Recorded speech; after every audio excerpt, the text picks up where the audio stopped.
අනේ අප්පු ඔයා මෙහෙම මේ ගෙදරටලා ඉන්න එකෙන් කිසිම වැඩක් නෑනේ අප්පු. බලන්නකෝ ඊයේ රෑටත් අපිට හරියට කෑමක් නෑ. අපි අර හිස් ඉඩමේ පළතුරු ටිකක්වත් වගා කරමු. ඔයාට ඉතින් ඕවා කිව්වට වැඩක් නෑනේ අප්පු. තේරුම් ගන්නකෝ. දැන් ඒ වගේම වැඩක් නෑ ඉතින්. ගිහින් අර මං උයලා තියෙන ඒවා කාලා චුට්ටක් කල්පනා කරලා බලන්න මම කියපු එක ගැන. ඉතින් ඒ වැඩේ දැම්ම පටන් ගත්තොත් අපිට මොකක් හරි කරගන්න පුළුවන්. අනික ඉතින් මේ දවස්වල වැස්සත් එක්කනේ. අයියෝ හරි හාමිනේ මම කොහොමත් අපේ අර තියෙන වත්තට යන්න තමා ඉන්නේ. එතන මට මොකද්ද දාන්න කියලා හිතා ගන්න බැරුව ඉන්නේ හාමිනේ. නැතුව මේ මමත් ඒක දිහා බලාගෙන නිකන් ඉන්නව නෙවෙයි. හරි හාමිනේ ඔයා දැන් ගිහිල්ලා මට තියෙන එකක් එක්ක කැම ටික දෙන්නකෝ. මම කැම ටිකේම කාලා ඉක්මනටම යන්න. ගිහිල්ලා එතන තියෙන ගස් ටික එහෙම හොඳට කපලා සුද්ධ කරන්නම්කෝ. ඊට පස්සේ කල්පනා කරමු මොකද්ද දාන්න කියලා එතන. ඉතින් මේ අප්පුගේ බිරිඳගේ නම තමා චාමරී කියන්නේ. මෙන්න මේ චාමරීගේ වදේ නිසා අප්පු ඒ වෙලාවෙම එළියට බහිනවා පොරවකුත් අරගෙනම.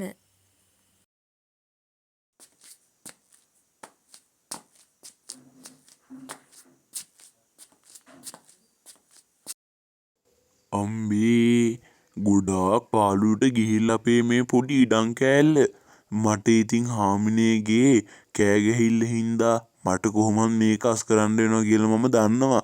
අනික මාත් පොඩ්ඩක් කම්මැලිනේ ඉතින් කොහොම හරි මේක මහන්සි වෙලා කරා නම් අපිට ගොඩාක් දියුණු වෙන්න පුළුවන්. හරි වැඩි කතා ගහලා බෑ.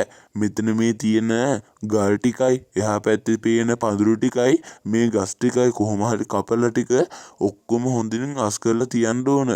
මේ වැහිනවනේ ඉතින් මේ දවස් ටිකේ.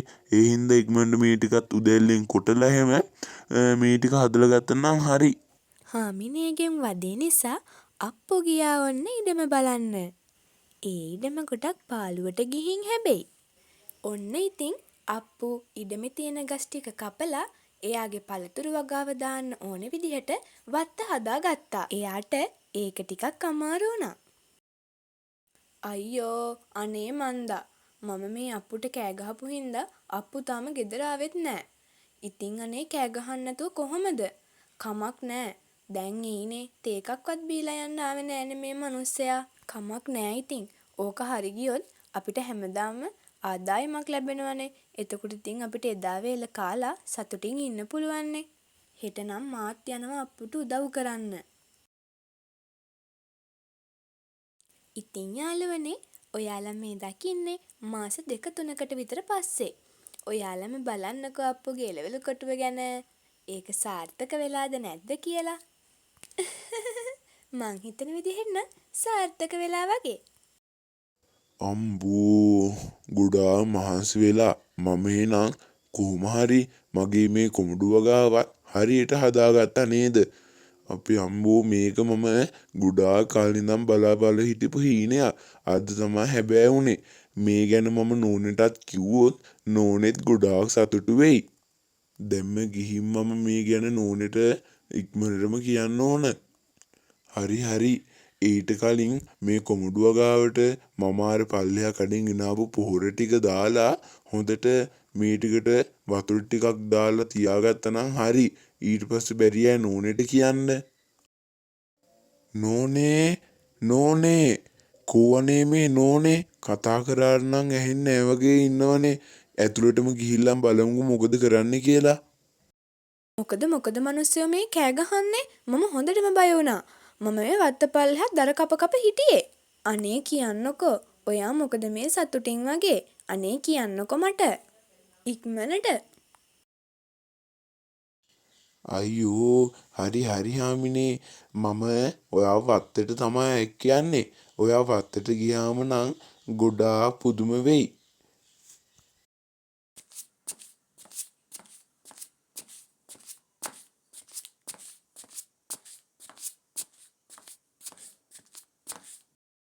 අනේ මගේ දෙවියනේ මම මේ කොච්චර කාලෙකින්ද අපේ පළතුරු කොටුවට ආවේ.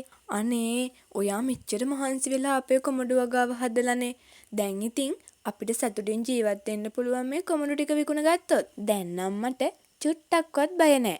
අපේ කොමඩු වගාව තියෙනවනේ. මටත් දැන් ගොඩක් දවස් ඉඳන් ආරංචිය ලැබුණා. අර අප්පුලාගේ වත්තේට එයා කොමඩු කොටුවක් දාලානේ. දැන් ඒක ගොඩක් සාර්ථකයිලු. ඕක ගැන දැන් මිනිස්සු ගොඩාක් කට්ටිය කියව යන්නේ එයාගේ කොමඩු රසයි කිය. ඉන්නකෝ මමත් ගිහින් බලන්න ඕන. මට එයාලත් එක්ක පොඩි තරහක් ඔන්නම් තියෙනවා. ඉන්නකෝ මං ඒ ඔක්කොටම පලිය ගන්නවා. මොකද කියලා බලමුකෝ එයාලා කොමඩු කොටුවේ තත්ත්වේ. ඉස්සෙල්ලා මේක බලන්න ඕන මට ගිහින්. මුදලාලි ඉක්මනට මට දෙන්නකෝ මට වස තෙල් එකක්. මට හොඳට කොළ අරග මැරෙන හොඳ රස තෙල් එකක් දෙන්නකෝ. මට ඒ කී ගාණක් වුණත් කමක් නෑ. මට ඒ තෙල් එක දෙන්නකෝ මුදලාලි ඉක්මනට. ඉතින් යාළුවනේ හැම කතාවකම වගේ මේ කතාවෙත් ඉන්නා නපුරු මිනිස්සෙක්. එයාගේ නම තමා සුමනේ. සුමනේ ගොඩක් ඊරිසියයි අප්පුට හොඳ පළතුරු කොටුවක් තියෙන නිසා. බලන්නකෝ. අප්පුගේ කොමඩු වගාවට සුමනේ ගිහිල්ලා එයා ළඟ තියෙන විස වර්ග වගයක් දාන්න තමා සූදානම් වෙන්නේ. මේ නපුරු සුමනේ හැම කොමඩු ගෙඩියකටම මේ විස එකතු කරනවා. ඉතින් බලන්නකෝ. සොබාදහම කැමති නෑනේ වැරදි කරන මිනිස්සුන්ට. ඒ නිසා ඉතින් අප්පුට නම් වර්දින්නේ නෑ. දැන් මුරසූරන වැස්සක් වහිනවා. සුමනේ ගොඩක් සල්ලි වියදම් කරලා තමා මේ විස වර්ග අරන් තියෙන්නේ. එයාගේ සල්ලි වගේම මේ විස ටිකත් වැස්සට හේදිලා යනවා.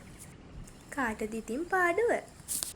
අප්පු ඉතින් මහන්සි වෙලා මේ කොමඩු වගාව දැම්ම නිසා අප්පුට නම් වරදින්න විදිහක් නෑ කියලා ඔයාලටත් තේරෙනවා ඇතිනේ.